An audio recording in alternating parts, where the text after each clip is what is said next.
Hey, how's it going? I'm Zach. This is ZakDTV. In today's episode, we're going to look at the future of how we get food.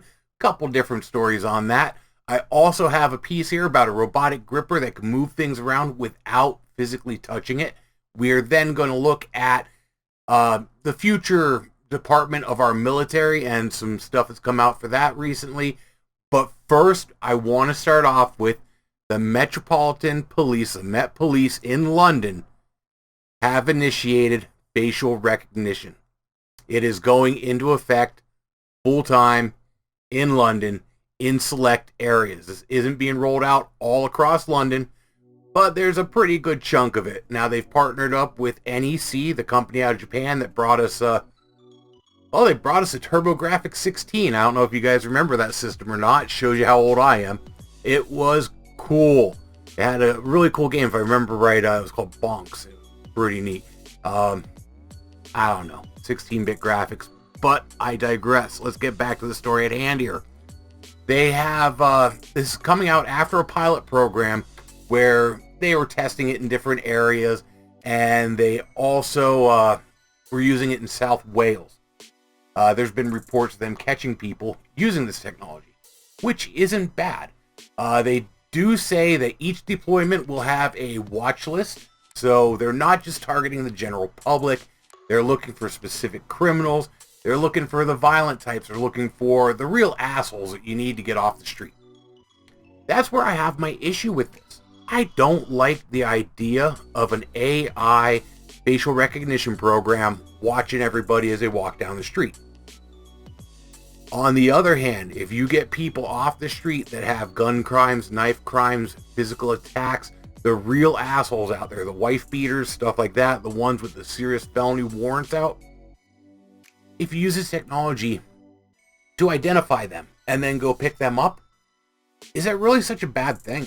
I mean, if all it's doing is marking them out on the street and say, hey, red box around this guy, we've been looking for him, go check him out, and they send a couple humans out to go observe, make the decision, yes, this is him, let's pick him up, seems like a good thing to me. But I still don't like the idea of being watched all the time. It does say here that there's plenty of other problems with it. People say there's a bias. There's a racial bias to an AI. To me, that's kind of ridiculous. It's all based on what data set is used to train it. So as long as it gets enough of every type of data, there's really not going to be a racial bias to it. It's going to pick out people it recognizes because of the way it's trained. But of course, you have different groups speaking out on Twitter about it. A group called Liberty is really against it. The Met failed to consider human rights impacts of the tech, and its use was unlikely to pass the key legal test of being necessary in a democratic society. I don't disagree 100% either, though. That's the problem with this technology. There's some part of me that feels that if you're an innocent person, you shouldn't be scanned. But I don't live in London. You guys live in a totally different kind of CCTV type of scenario than I do out here. I even live in the country where I live. And I remember they put a camera up in Wilkes-Barre that would watch an area that was drug infested, a lot of prostitution, that kind of stuff. And it sent the area into a tizzy. People do not like the surveillance idea around here. Whereas guys in London have been dealing with it a lot longer. What does it feel, though, for people who live under a surveillance type state where you're being watched all the time and you know it? Do you forget about it, or are you aware of it at all times? Let me know in the comments down below, because to me, that's a pretty weird one. All right, for my next story, I want to take a look at this one. This one's pretty interesting in a weird way. The United States announced a while back that we were going to do a Space Force. You gotta have that Space Force. Now, I know people like to pick on it in theory that, we don't need like Starship Troopers. We don't need Space Defense Force, this kind of stuff. But there is evidence of Russia and China developing like satellite killing satellites that will go up there and target and destroy other satellites. Missiles too, ground launched missiles that can strike above the atmosphere and take out satellites. These are real threats. These are actual military grade weapons used to take out satellites. For that use, I could see where we would need some sort of space defense to protect our assets in space. Do we really need a battle force in space? No. But what we do need, it seems, is uniforms. And here's a tweet that came from the United States Space Force, Space Force DoD, and this is the first uniform. Yes, it is camouflage, so you can hide in space. I mean, come on, that's even been catching flack too. But how dumb do you have to be to give it flack? All right, yeah, duh. There's nothing camouflage against in space. But if you're in space, you're in some kind of ship that's going to be seen anyway. Who cares what color the camouflage is, or what color uniform is? But it is official. There is a U.S. Space Force utility uniform name tape. It is there. It exists. That was followed up then later by a tweet from Donald J. Trump, our president. And after consultation with our great military leaders and designers, this is the badge of the 6th branch of our magnificent military, the United States Space Force. That's their logo. That's what their badge looks like. I know a lot of people pointing this out, including George Takei. Yep, that is the Star Trek emblem. And we'll put it on screen real quick here, right next to this one. Do you see any similarities, huh? Right. But at the same time, here's NASA's as well. And you can see they look pretty similar too. So I'm not going to defend or whatever it. It's unfortunate that we have a lot bigger problems out there in the world and we're worried about a space force. But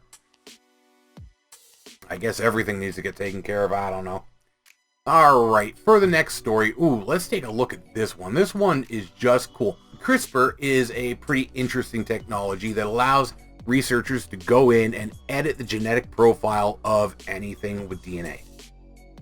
The way it works is pretty cool. I do plan on doing a full video just on CRISPR-Cas9 and some of its uses, some of the ways it's being used in gene edit. But this one is just neat. An international team of scientists from the Cold Spring Harbor Laboratory got together and gene edited tomatoes. Look at that. They grow like a bunch of grapes. How neat is that? They were able to grow a smaller plant, but it also bears fruit. I want to say it was 5 weeks, they said. In just 5 weeks. Fruit is ready for harvest in 5 weeks. How crazy is that? You could have tomatoes in a small footprint in 5 weeks' time. Well, to me, because I'm always looking to the future and whatnot, this is great for like our future in space. If we want to go to Mars, that gives you time to grow a bunch of crops worth of tomatoes on your way there. You can bring food in the form of seeds and plant it on your trip and have food grow by the time you get there. Another way this could benefit us is as the population on Earth expands, we're going to have less and less and less growing area. If it takes up less room and you can make more of a crop out of it, that's great. Another one is like inner city gardening as well. You know, you can really take some time out of the supply chain, save some of that fuel that you'd be putting into the truck, save some of the CO2 from the air, and grow these right in the middle of the city and have fresh tomatoes on hand. I think it's a cool idea. Of course, it's going to have to go through all sorts of stuff before it can be just planted. I'm going to link to the paper. It's in Nature Biotech. It's going to be linked down below. You can check it out more if you want to. I think it's a great thing. I know there's the whole crowd of anti-GMO people out there, but I think it's going to be something we just have to kind of get used to, you know? I did mention the impacts of transporting your food all over the place. Well, this company here is trying to make something of that. Protien. This is a company that is based, I guess, in San Francisco. Berkeley, California, who are making proteins out of air.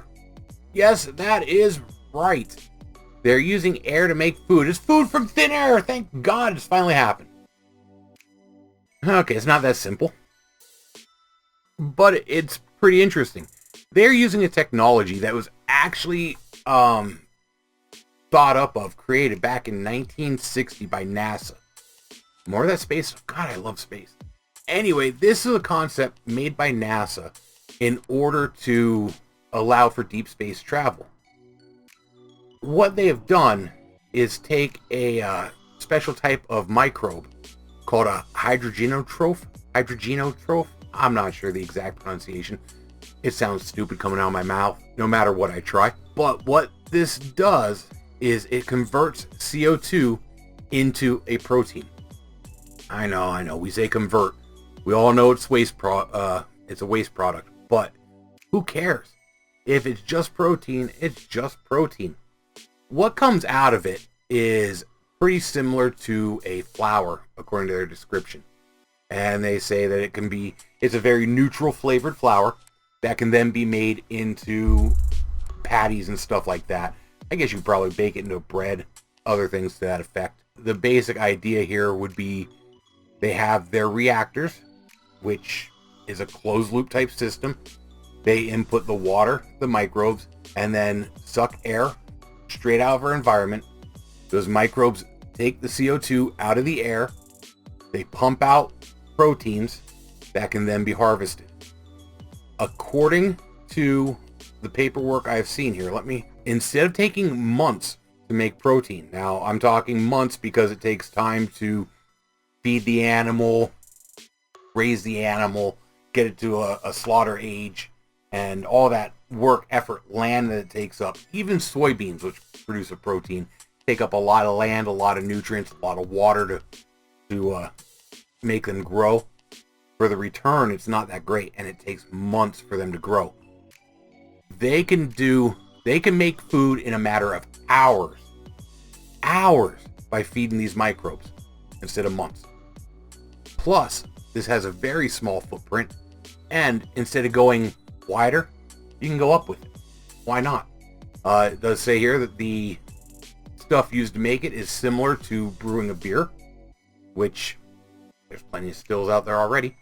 Now, I know this isn't available yet, but they sure are working on it.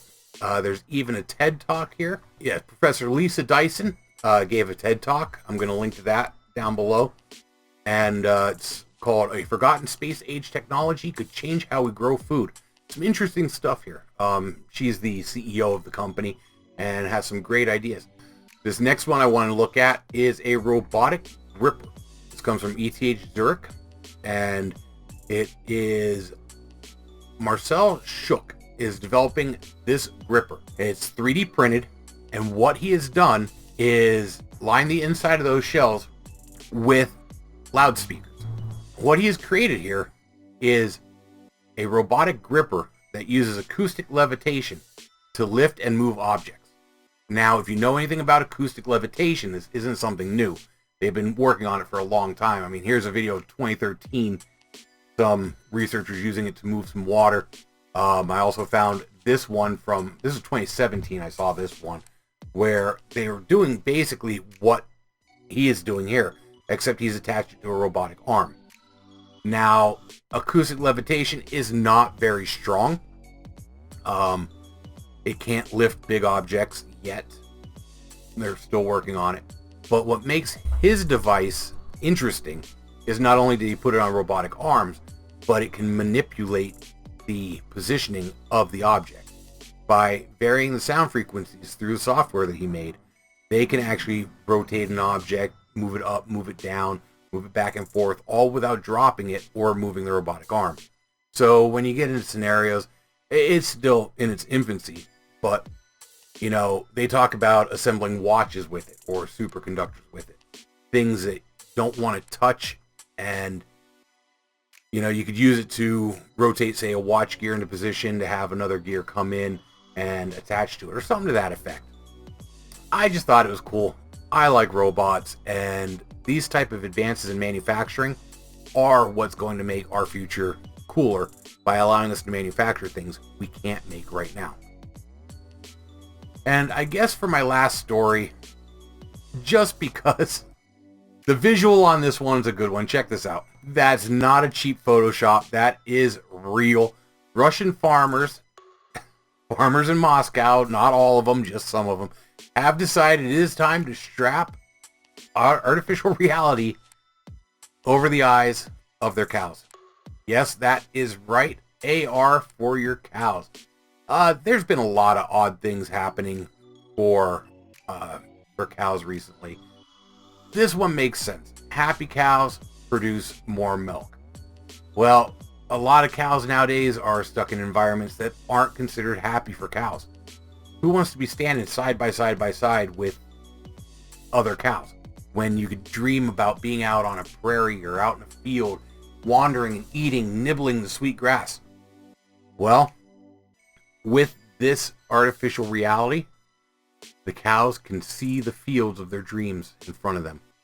And the farmers say it produces more milk, they're less stressed, and it is better for what they produce. Yeah, I know, not as cool as actually letting them out, letting them do their thing, but still pretty darn cool.